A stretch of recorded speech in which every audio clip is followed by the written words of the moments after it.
Farm Radio Show with agricultural news, information, interviews, in-depth weather, and more.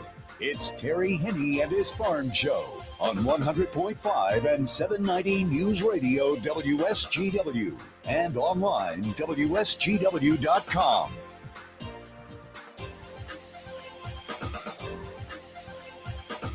A mostly cloudy good morning to you. I hope your day is going well for you, wherever you might be. Terry Henne here at Radio Center, along with Matthew Lester, looking at the cloud cover and glad we're inside as of right now. A little bit on the chilly side as we started the morning off. Matter of fact, last night we saw a number of single-digit temperatures all across the Great Lakes Bay area. Some record-breaking low temperatures here through the early morning hours, especially down in the Flint region. We saw some temperatures overnight last night in the Great Lakes Bay area, areas to the south, where they were actually colder there than it was in the Upper Peninsula. Case in point, Ann Arbor started off this morning at 8 below zero. Ironwood, 7 below zero. Some of the other temperatures, Lansing, 1 below. Looking at Flint, it was a record of 1. Their old record was 6, set in 1991, which is the record of ours. Actually, 1926 and 1991, we dropped down to 6 below, and officially right around 8 is about as cold as what we got. But 6 degrees. That was, and it still is, our record here. But as I said, down in Flint, not so much the case. Lapeer, 2 below zero. Jackson at 1. Port Huron at 1. Durand, 5 below. Frankenmuth, you started off at 2. Caro and Cass City, 3. Chelsea, again, we're talking southern Michigan, 6 below zero. Morenci, 4 below zero. White Lake, 4 below zero.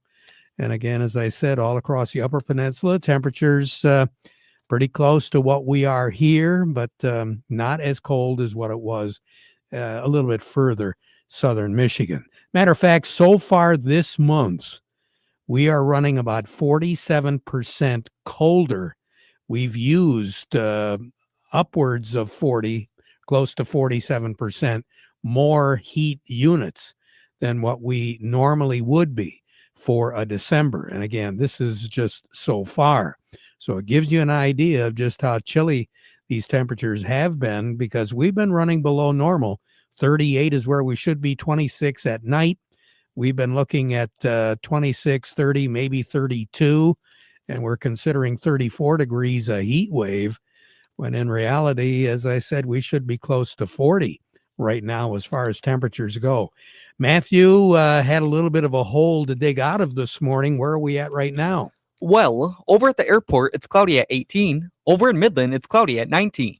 Here, Radio Center, it's also cloudy at 19. We have south to southwest winds at 17 miles per hour, and our pressure is at 29.95, and it's falling. Carol, right now, over in Michigan, some we're looking at 19, 20, 21 degrees for a number of the cities there. As we move over to the west side of the state, Ludington this hour is reporting 30 degrees. Alpena is looking at 20. Bel Air looking at 28. If you kind of get the idea, right along that Lake Michigan shoreline, temperatures are quite a bit cooler, or quite a bit warmer than where they are at a lot of other places here in the lower peninsula. What are we looking at? Well, right now we're looking at a projected high temperature of 26. We should see some sun mixed in with these clouds as we go through the day today. Started the morning off with clear skies. And as I said, we're looking at some cloud cover, but that should thin out. Now, later this afternoon, especially tonight, the clouds are going to be moving in again. There's going to be a weak front move through the state. We'll only drop down to about 23 for a low tonight. So our low tonight will be warmer than what it is right now. Snow shower activity because of the passage of that front. And then a warmer trend is going to kick in for Saturday. It'll be one day, but we'll take it. If you've got any work to be doing outside, you're going to be looking at a high temperature tomorrow of 32 degrees and not as strong a gusty wind. We have had some wind speeds of gusting up to 25, 26 miles per hour a little bit earlier this morning. And the winds are going to pick up as we go into the afternoon, gusting up to about 25. And it'll be 25 mile per hour gusts for the wind speeds tonight to go along with that 23 degrees. Now, we said snow. There is going to be the chance, especially early tomorrow morning, as that precipitation pattern is going to be tapering off, we could get some freezing rain a little bit earlier tomorrow morning. My guess is it'll be before the morning commute for those of you that have to be on the road after 7 o'clock or so.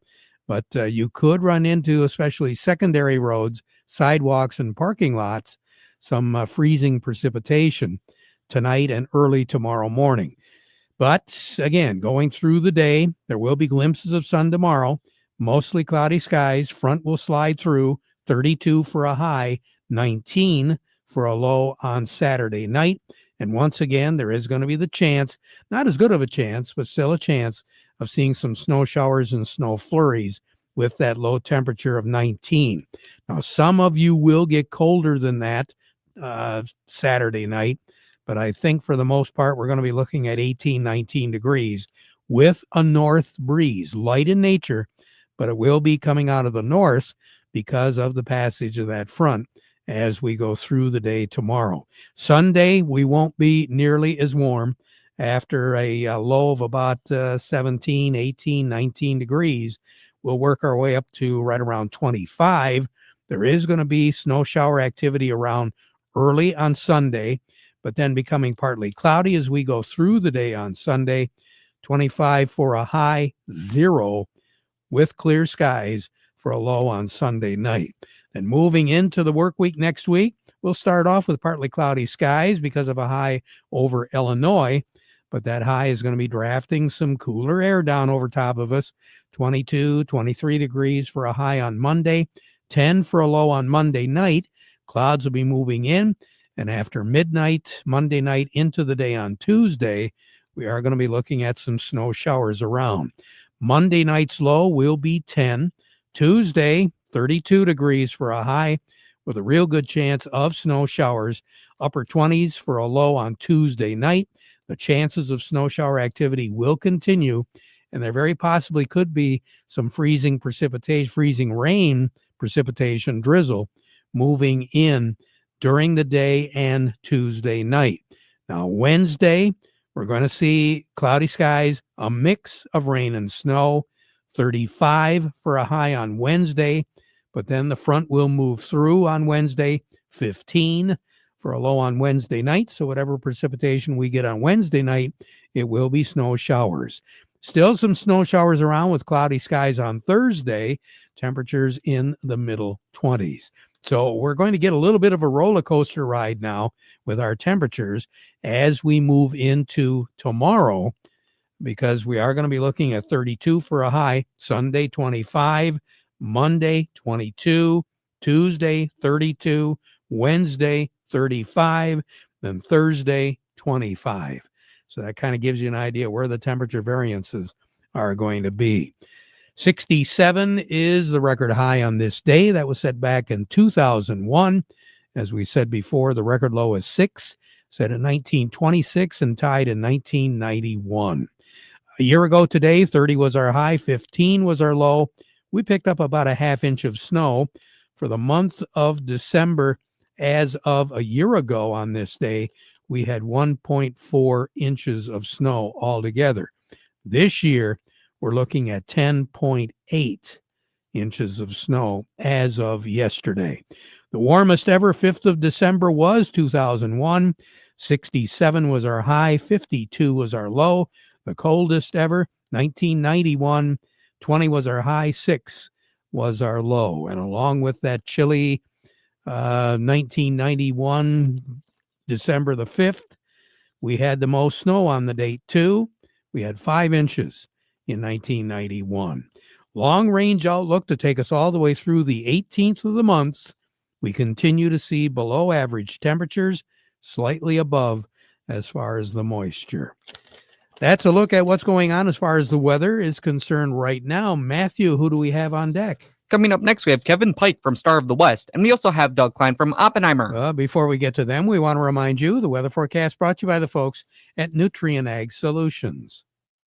Nutrient Ag Solutions has the local expertise to recommend the corn, soybean, and other seed products that are the best fit for your field. Plus, unparalleled agronomic support with products and services to unlock yield potential and improve crop performance from planting to harvest. Ask about our financing options to help you get more from every acre and lead the field. Visit your local Nutrient Ag Solutions branch or go to nutrientagsolutions.com. They say there's a secret to growing a great crop. At Nutrient Ag Solutions, they beg to differ. It all starts with a strong foundation, and when it comes to fertilizer, there's no question that Titan XE drives dry fertilizer performance.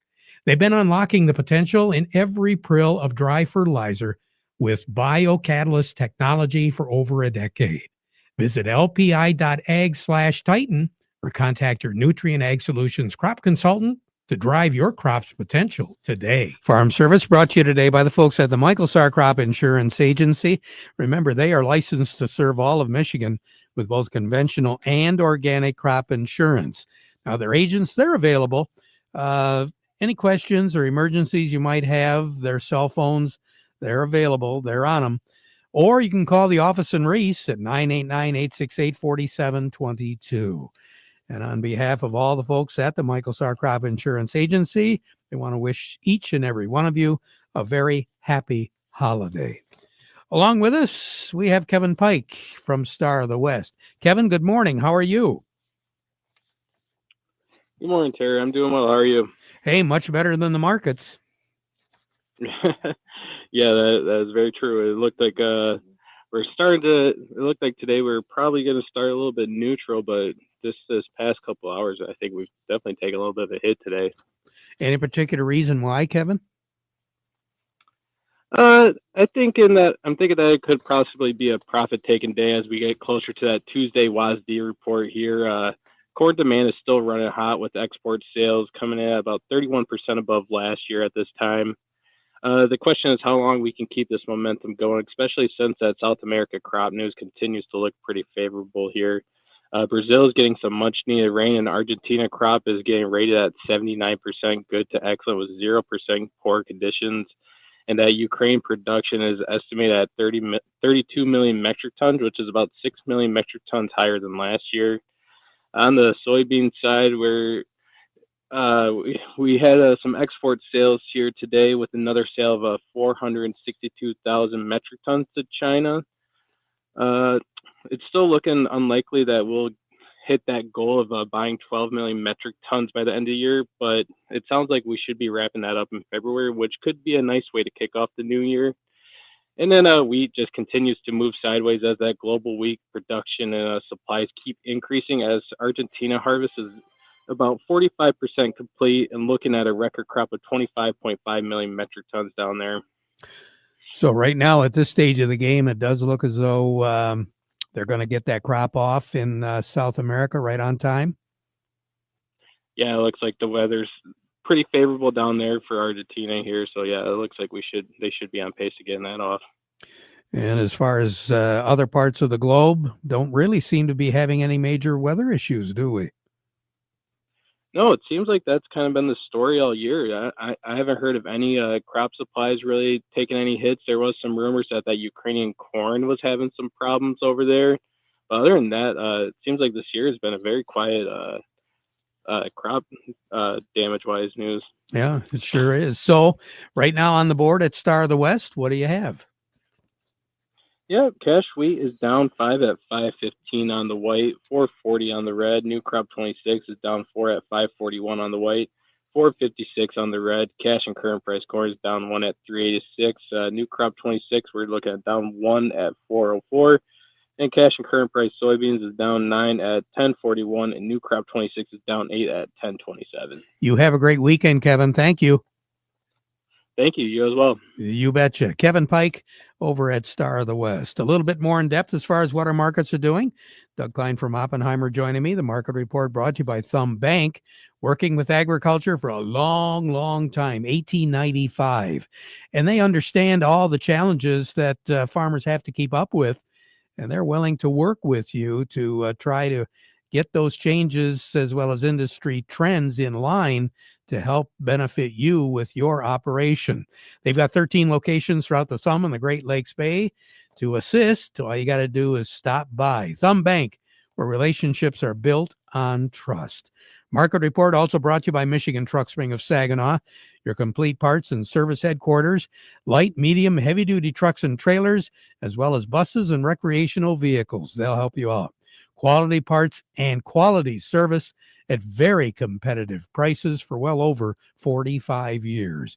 Michigan Truck Spring at 800-358-4751 or buy online at truckspring.com. And, of course, that Service Bay area open Monday through Friday till 11 p.m. Doug Klein, good morning. Well, good Friday morning. Yeah, going to get a little bit of a break here after the holidays. I think we need it. We had to work 5 days this week. What the heck is that all about? I don't know.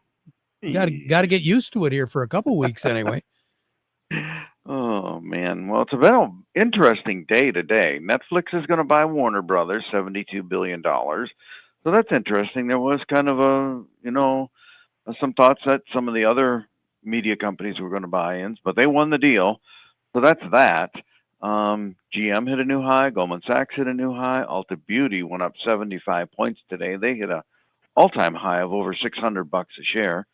Rivian hit a new high today. Rivian is an electric car company that was super hot 5-6 years ago, and then it just totally died. And so they're making a comeback maybe. Walmart, Dollar General, and Dollar Tree all hit new highs today. Victoria's Secret's hit new highs today, so it's a retail thing.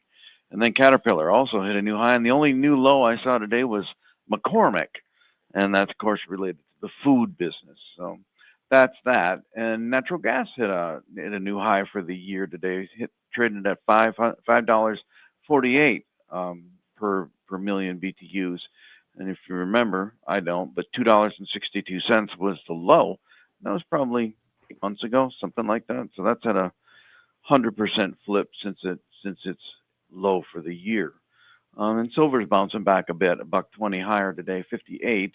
58.90-ish was the high. So still got that in their crosshairs. We'll see what happens on that one. Boy, still hanging in there, huh? It's holding up pretty good. It all comes down to no sellers. That's the bottom line. Yeah. And the big miners, they're kind of controlled by the big hedge funds. The big hedge funds basically say, hey, look, don't sell any silver. And they say, yes, sir, we don't want to die today, so we're not going to do that. We're going to obey. Mom and pop, they're glad to unload their silver for $58, but that's ounces versus tons, so it doesn't matter. I mean, it's a good opportunity. If you've been holding silver for 50 years now, you can get unloaded and buy some Christmas presents for me. But other than that, no. Hey, there you go. There you go. So anyway, I'll take a gift card. That's fine. Yeah, exactly. Oh man. Well, anyway, here's the numbers. The March corn is 445, down 2 1/4. September corn 452 3/4, down 1 1/2. The March soybeans 1120 1/4, down 8 1/2. September soybeans 1107 1/2, down 8. March wheat is 535 3/4, down 4 1/2. And September wheat is 563 1/2, down 3 3/4. And the sugar is holding about 1482 right now. Crude oil is 59.98. That's up 31 cents. Heating oil 235 1/2, up 5 cents. Gasoline 183.18, up 4/10 of a penny.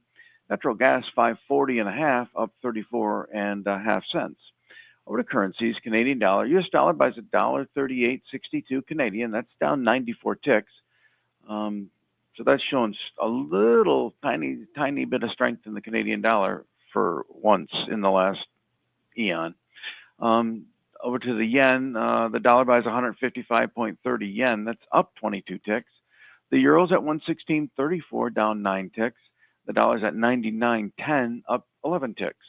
Gold's kind of setting 4,210.90. That's down 90 cents. Silver's 58.05, up $1.21. Platinum 1653.30 down $7.30, and copper's at 538.5. That's up 7 cents. You have a great weekend, Doug.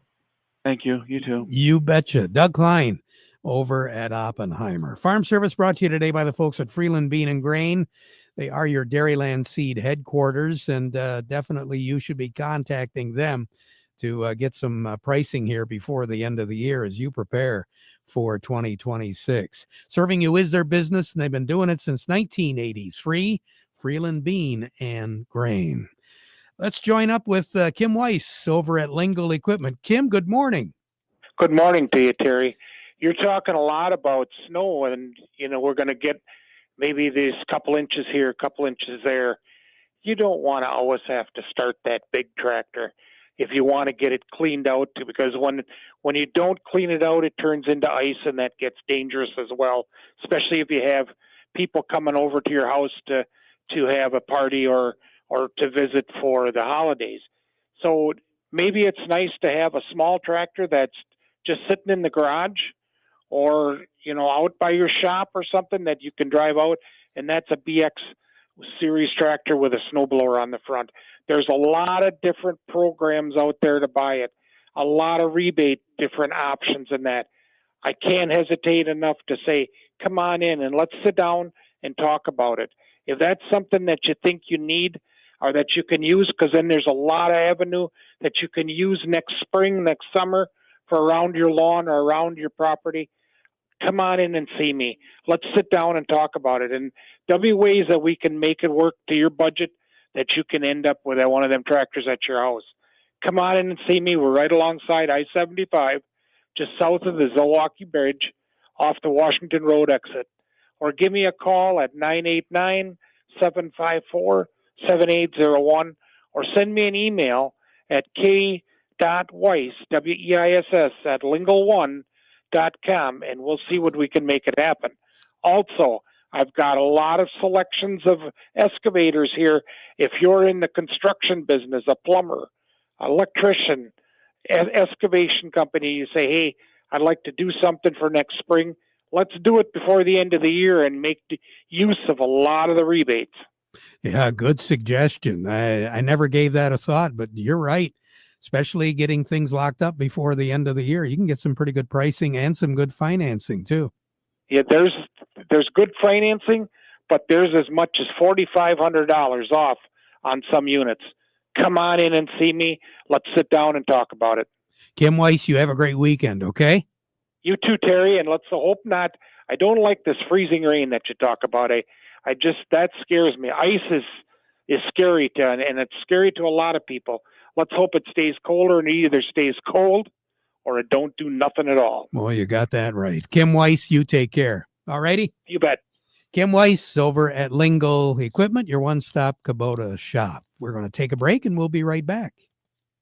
Powerlift Hydraulic Doors. Ever heard of them? Powerlift Hydraulic Doors is the largest hydraulic door manufacturer in North America, manufacturing and installing hydraulic doors for over 30 years. Covering the entire state of Michigan, we can custom design your new door up to 150 feet by 45-foot clear opening. We can fit your airplane hangar, agricultural shed, industrial or commercial structure with a strong, reliable, and high-performance door. Nothing beats a Powerlift hydraulic door built right here in Marlette, Michigan. Our custom hydraulic doors are designed for your toughest jobs. Hi, I'm Andy. The price we give you is the installed price, and you deal with us from the beginning to the end. To schedule your Powerlift door consultation, call 989-635-8017 and ask for Andy, or visit powerliftdoorsmi.com. Powerlift Hydraulic Doors of Michigan. When you need it done right, we lift you above the rest. Along with us, Stephanie Zelenko with AgroLiquid. Stephanie, good morning. How are you? Good morning. I'm well, thank you. Well, one thing about this snow, the ground isn't froze underneath, is it? It is not, unless you have some open areas where the snow is blown away. That's frozen for a little bit, but not super deep yet. So we could probably get some soil testing done if we really wanted to?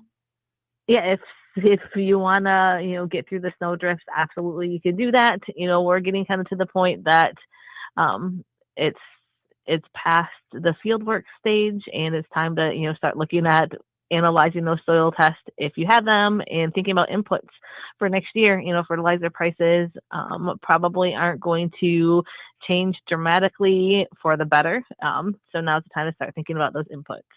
That's what I was just kind of curious. I have to assume there's some pretty good pricing right now for through the end of the year, but the other thing is the inventory. Are we looking at any shortages right now that you can see down the road? Well, a couple weeks ago, I was at a meeting that I heard, kind of some national suppliers, and they are concerned, mostly on the phosphate side and the nitrogen side of supply, and what those prices are going to be. We've already seen kind of elevated prices. Historically, the fall is the cheapest time to buy. Now, that doesn't always work out. But with the instability I see, I don't know if there's going to be a whole lot of improvement as we head into the spring. All righty. Stephanie, I appreciate it. You take care. Have a great evening and a nice weekend, okay? Thank you. You too. All righty. We'll take this 60-second break, then we'll be right back. I'm Steve Cook from Cook Chevrolet in Vassar, and last month I told you about the incredible Silverado leases starting at only $191 a month. And we added a pull ahead to get you out of your current lease early. We actually extended truck month from October into November. Well, at Cook Chevrolet, we've decided, what the heck, let's keep it going all the way to the end of the year. That's right, Silverado leases are still starting at $191 a month, and will still help you get out of your current lease. These are still loaded, four-wheel drive, full four-door, well-equipped, brand spanking new Chevy Silverados, all from an unbelievable $191 a month. We've got rows of trucks, but the sooner you get here, the better your choices. That's Cook Chevrolet, M15, top of the hill in Vassar. Payments based on GM employee and family lease. 10,000 miles per year, 2,000 cash down plus tax. Call or visit us on the web at cookchevysuperstore.com. Chevy, together, let's drive. Coming up on Monday, the Michigan Bean Commission is going to be having their regional dry bean production meeting at the DoubleTree by Hilton in Bay City. And we'll be doing our farm program from there on Monday, brought to you by the folks at Nutrien Ag Solutions. Back at 12:30 with an update, so you stick around for that. Now we conclude with the playing of our national anthem, brought to you by Euclid Avenue Coin in Bay City.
Broadcasting from the Stormmaster Exterior Studios, WSGW, Saginaw, Bay City, Midland, WSGW FM, Carlton.